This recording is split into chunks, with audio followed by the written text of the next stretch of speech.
안녕하세요. 자, 이번 시간에는 이제 파생상품 투자상담사 제1과목 시작인데요. 자, 요 1과목은 선물 파트에서 15문제, 그리고 옵션에서 15문제로 총 30문제가 출제되는 전체 과목에서, 그러니까 전체 과목 중에서 비중이 제일 높은 과목이죠. 자, 먼저 이 파생상품에 대한 전체적인 개념이 잡히셔야 다음 과목, 2과목, 3과목도 좀 이해가 잘 되실 거고요. 그러기 위해서는 기본적으로 파생상품에 대한 어떤 개념, 원리 이런 걸 먼저 이 시간에 크게 먼저 파악을 하셔야 될 거예요. 자, 보시면 자, 교재에서 이제 정리가 이제 쭉 교과서처럼 돼 있기 때문에 그걸 바탕으로 압축이 돼 있어서 여러분들 교재 보시면서 확인 좀 하시고 체크 같이 하시고요. 자, 그러면 방금 설명드렸다시피 파생상품은 어떤 것을 얘기하느냐라는 것부터 시작을 할 텐데 다른 과목에 비해서 좀 어려움을 많이 느끼는 과목이기도 하죠. 근데 그러기 위해서 다른 부분은 좀 세부적으로 들어가는 반면에 파생상품 같은 경우에는 1과목에서 기초를 좀 확실하게 교재에서 보신다면 거의 한 100페이지 정도까지 좀 자세하게 다른 부분보다 다뤄주시면 앞으로 좀 정리하시기가 쉬울 거예요. 자, 그러면 파생상품의 개념과 유형에서 파생상품은 무엇인가? 파생되어진다라고 하는 거잖아요. 그러면 파생상품은 바로 기초가 되는 자산이 있습니다. 기초자산. 그래서 이 기초자산의 가격에 의해서 가치가 결정되는 것을 바로 파생상품이다라고 한다. 네. 그럼 이 기초자산이라고 하는 것은 뭐냐라는 얘기죠? 기초자산. 자, 기초자산이 되는 것들을 살펴본다면 자, 개별 주식이 기초자산이 되어지는 것이 있을 거고요. 또는 자, 주가지수, 뭐 스타지수라던가 코스피 200 이러한 주가지수를 기초자산으로 하는 상품들이 있을 수 있고 자, 또는요. 금리 또는 채권 자, 이런 것들을 기초자산으로 해서 이것들의 가격에 의해서 가치가 결정되는 계약을 파생상품이라고 한다는 얘기예요. 되셨죠? 그러면 이러한 금융 쪽도 한번 살펴볼 수 있고 일반 상품을 기초자산으로 할 수도 있겠죠. 자, 우리가 흔히 알고 있는 이 파생상품에서의 기초자산 중에 일반 상품이라고 하면요. 자, 금이요. 금이라던가 또는 돼지, 돈육 이러한 것들 상품을 기초자산으로 해서 자, 금의 가격의 변화에 따라서 자, 내가 갖고 있는 계약의 가치가 변하는 것들. 이런 것이 바로 파생 상품이 되겠죠.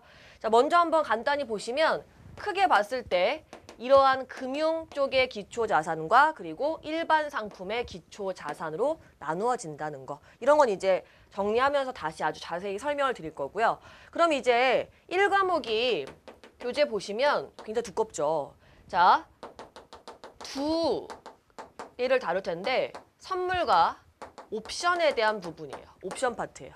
이번 시간에 파생상품 중에서 선물 파트에 대해서 이제 들어갈 건데요. 자, 그럼 여기서 앞서 설명드린 것과 마찬가지로 선물이라는 것과 옵션이라고 하는 파생상품의 계약에 대해서 정리가 먼저 돼야겠죠. 자, 이런 구분 기준 전에 자, 파생상품을 분류할 때 있어서 자, 거래 장소. 이러한 선물이라는 상품 또는 옵션 상품이 거래될 때 어디서 거래가 되느냐를 가지고 구분되어지는데요. 자, 시장 내, 장내에서 거래되어지는 파생상품. 자, 대표적으로 선물, 옵션. 여기 1과목 파트죠. 자, 옵션 같은 경우에는 장내 옵션과 장외 옵션으로 다시 나눠지는데요. 요건 설명을 다시 드릴 거고요.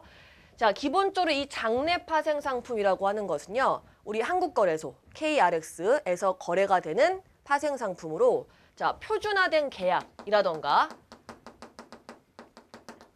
여러 가지 규정들이 정해져서 그것들에 의해서 거래가 이루어지는 것을 바로 장내 파생 상품이다라고 한다는 얘기예요. 그래서 이제 1과목에서는 자, 요 장내 파생 상품을 정리하시는 거예요. 그리고 장외 파생 상품이라고 하는 것은요. 표준화된 계약이라던가 뭐 결제일, 결제월 이런 것이 있는 것이 아니라 당사자 간의 합의에 의해서 선도 거래라던가 이런 것들을 장외 파생 상품이다 해요. 자, 구체적인 이런 것들은 실제 과목에서 정리를 해드릴 거예요. 그럼 일단은 장내 파생 상품과 장외 파생 상품으로 구분하는데 저희가 1과목에 다루는 선물과 옵션은 바로 뭐다? 자, 장내 파생 상품이다. 옵션 같은 경우에 장내와 장외가 있지만 1과목에서 옵션은 장내 파생 상품이다. 이렇게 일단 구분할게요. 자, 이제 넘어가서요. 파생 상품을 어떻게 구분을 또 할 수 있냐면 손익 구조죠. 자, 본격적인 내용을 들어가기에 앞서서 파생 상품들을 분류를 해놨는데 이러한 부분들은 실제 교재에서 구체적인 상품을 들어갈 때 정리해 드릴 거고요. 일단은 크게 구분한다라고 하면 자, 손익 구조 형태에서 나눠 본다라고 하면 첫 번째, 선도형 파생 상품이다 나눌 수 있다는 얘기예요. 자, 선도형 파생 상품은 손익 구조가 이러한 형태를 취하겠죠. 자, 선형. 손실의 크기와 이익의 크기가 같게 나타날 때, 그래서 손익 구조가 어떤 선형인 파생 상품을 얘기한다. 자, 앞서서 장내 파생 상품과 장외 파생 상품 구분하셨고요.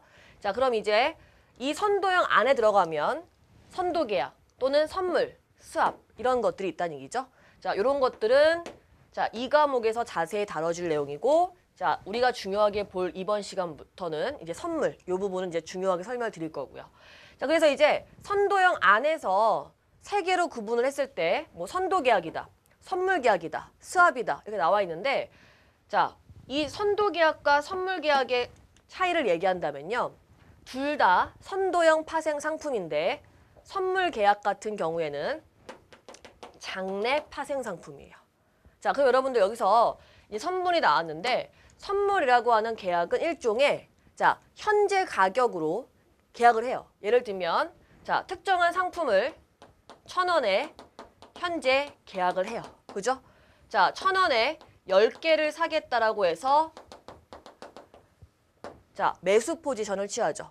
매수자가 있고요. 그러면 이 선물 계약에 있어서는요, 기본적으로 항상 매수자가 있다는 얘기는 매도자가 있어야 거래가 될 수 있어요.